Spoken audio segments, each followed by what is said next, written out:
When we look at the vertebrae individually, we can see that there are clearly differences among them. But most students think that initially the biggest difference is size, okay? And that certainly is a difference. When we look at a cervical vertebrae and we look at a thoracic vertebrae, these clearly are different in size. In fact, when we look at a cervical vertebrae and we look at a lumbar vertebrae, it's even more obvious that there are differences in size. But size is not the only difference. Let's start with the cervical vertebrae. In the cervical vertebrae, again, these are the vertebrae of the region of our neck, you'll see a couple features that kind of distinguish us from the others. First of all, the vertebral foramen here has sort of a triangular shape to it, okay? Has a triangular shape. In addition to that, the spinous process oftentimes has a forked structure. Not always, but some of the vertebrae have a forked structure to it.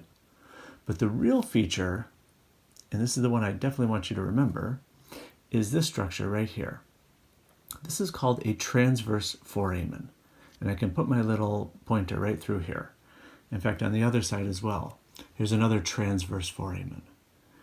These transverse foramina, these are where blood supply that runs up through your neck, through these vertebrae, go up to feed your brain.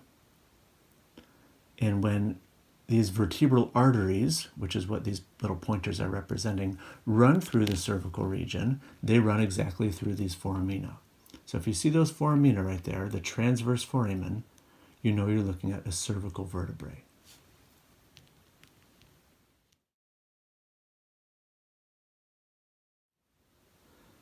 In the thoracic vertebrae, this has distinguishing features of its own.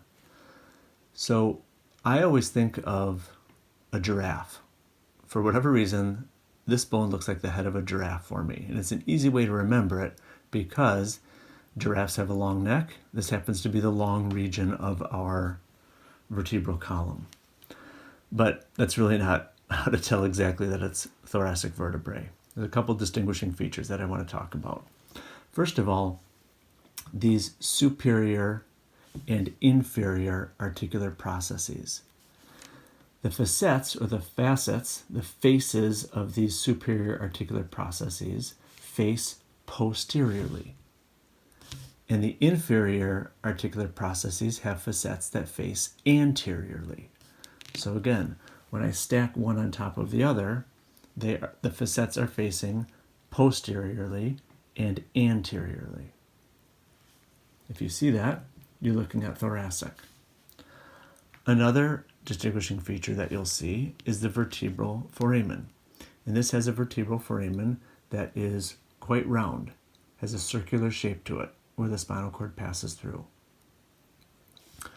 Another feature that you'll see here is this structure right here, this little smooth spot. On the transverse process, this little smooth spot right here, you'll actually see another one right there. We call these costal facets, okay?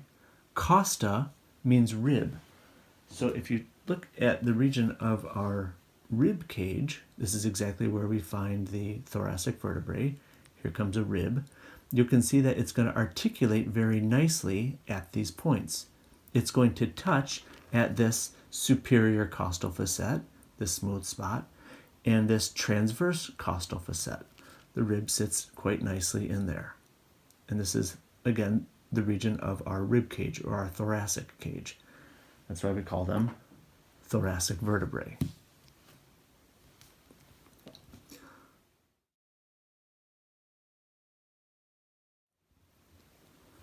The lumbar vertebrae has unique features of its own, and it's not just the size of the vertebral body. Please keep in mind, the size is certainly larger than what we find in cervical or what we find in thoracic. But the size of T12 and the size of L1, the body is actually quite similar. So we don't just base it off of body size. We go to this right here. These are the superior articular processes. These are the inferior articular processes.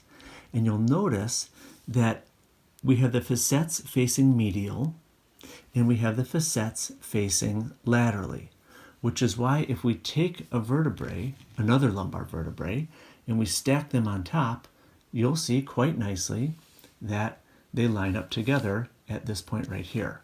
One slides right in with the next because we have inferior facets that are facing laterally and superior facets that are facing medially. So again, goes together quite nicely. When you see that, along with the triangular vertebral foramen, and tends to be a good size there, you're most likely looking at lumbar vertebrae.